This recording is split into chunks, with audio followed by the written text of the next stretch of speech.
Greetings everyone, welcome to my review of Mega Man Issue 7, Part 3 of Time Keeps On Slippin'. Ugh, I keep doing that. I'm sorry, it's a good song. Anyway, where we last left off, Dr. Wily escaped police custody and the police blamed Dr. Light and Mega Man. To prove his innocence, Light turned himself in, but not before telling Mega Man to go home so he can watch Roll. Problem is, Roll's been kidnapped. Mega Man enlisted the aid of his Robot Master brethren, well, two of them, the rest were still cleaning up their mess. Mega Man, Cutman, and Iceman journeyed through the flooded underground area of Wily Fortress 1 and came face to face with this thing.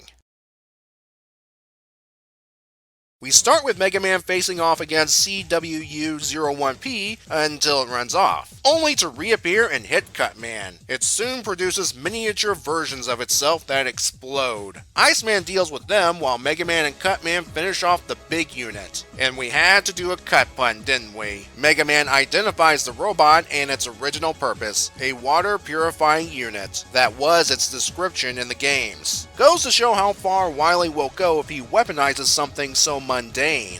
The three take a platform, all the way back to where they started. Sorry guys, this was a dead end. Time to regroup with the others. Even Wily points out that this was a waste of time. He was watching them through a tele-robot. We learn more about Wily's plan. The hint of his actual location is on the ransom note, and Wily hopes it'll work out because he wants the original 6 Robot Masters again. Things are not going the way he expected, most notably Light's arrest, and that Time Man and Oil Man are at each other's throats again. Back at the construction site, the robots are contemplating their next move when Agent Krantz arrives, showing off her acrobatic moves. She's here because she just visited Light Labs on behalf of a worried Light and found the mess, including the ransom note. She and Mega Man get in touch with Light at the Federal Bureau headquarters. She mentions the note and the oil all over the place, prompting Light to mention the abilities of Oil Man and Time Man and the factory they were tested. A factory that was retired. With a possible destination, Agent Krantz heads out along with Mega Man and all of the Robot Masters this time. En route, Elect Man suggests Mega Man copy all of their powers again despite the Blue Bomber's objection. I understand, Rock, you don't want the power to go to your head like last time, but you don't know what'll happen. You're going up against Wily, 2 experimental Robot Masters, and who knows what else. Mega Man finally comes around and copies their powers while simultaneously giving the team hand stack. They arrive and, do you think Wily's inside? They head in, and one by one, a Robot Master is snatched by either Time Man or Oil Man. Eventually, the group is reduced to Mega Man, Agent Krantz, Bomberman, and Elect Man. They split up, with the former 2 heading one way and the latter 2 another. Big mistake, because these are the last 2 robots to be captured, though props to Elect Man for having some resistance to Time Slow. That's what this guy is for. Mega Man and Krantz locate Wily and Roll. The 2 are then ambushed by Time Man and Oil Man. No matter how acrobatic Krantz is, she's still a human going up against robots with special powers. Mega Man will take them 2-on-1 while Krantz frees Roll. He does put up a decent fight, using Oil Man's slick to slide and blast both robots. Mega Man thinks he's got this and even hopes Light will reprogram them to be good. That's when Wily reveals his surprise. The reason Time Man and Oil Man captured the 6 originals was so that they can be reprogrammed to work for Wily once again.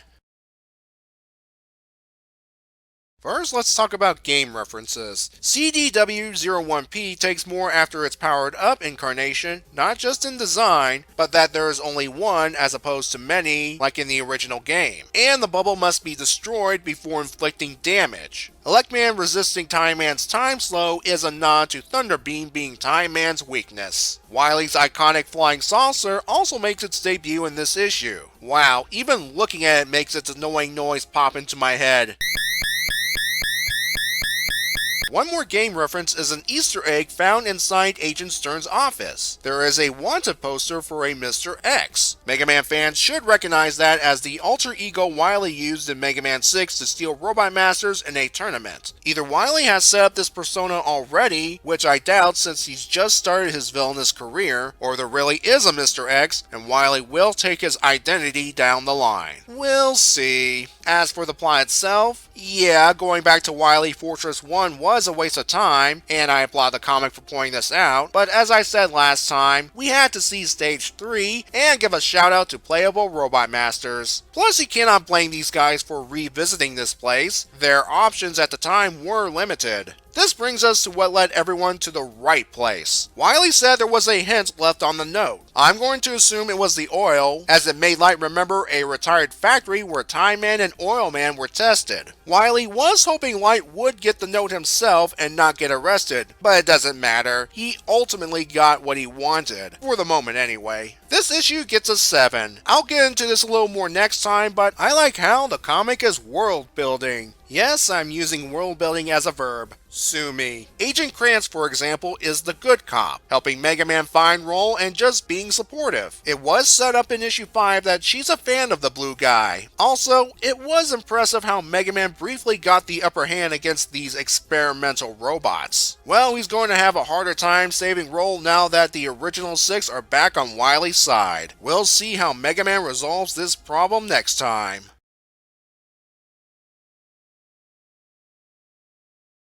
I just realized something. Mega Man copied Bomb Man's power in issue 5. Unless it was removed en route to the prison, that means he's double dipping on Hyper Bomb.